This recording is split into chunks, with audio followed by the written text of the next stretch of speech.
একটা দেশের রাষ্ট্রপ্রধান তাকে তার রাষ্ট্রে ঢুইকা গ্রেফতার করে নিয়ে যায়, চুপ, কোনো কথা নাই। এই আমি গতকালকের একটা নিউজ দেখে আশ্চর্য হয়ে যাই।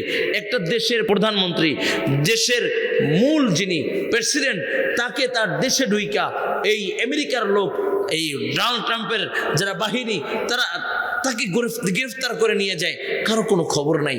কোন দুনিয়া চলতেছে? একটা দেশের রাষ্ট্রপ্রধান তাকে তার রাষ্ট্রে ঢুইকা গ্রেফতার করে নিয়ে যায়, চুপ, কোনো কথা নাই। তার মানে আমার দাদাগিরি আমি সব জায়গা দেখাইতে চাই, ঠিক কিনা? কথা বলে না। আমার দাদাগিরি সব জায়গায় দেখাইতে চাই।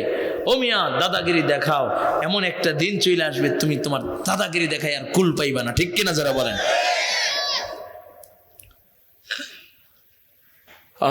যাকে তুলে নিয়েছে তার সম্পর্কে আমার কোনো ধারণা নাই, আইডিয়া নাই, তার বিষয়ে আমি কিছু জানি না, এই জন্য কিছু বললাম না। শুধু এইটুকুই, আমি আশ্চর্য হলাম, একটা দেশের প্রধানমন্ত্রীকে তার দেশে উঠা গ্রেফতার করে নিয়ে যায়।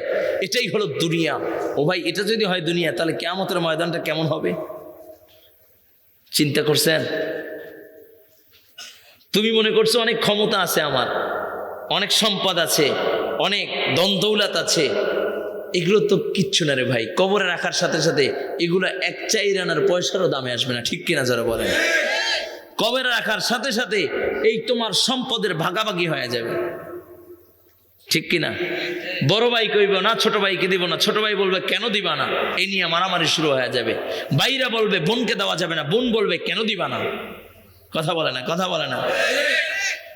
আল্লাহ আমাদেরকে বোঝার ও আমল করার তৌফিক দান করুন, বলুন আমিন।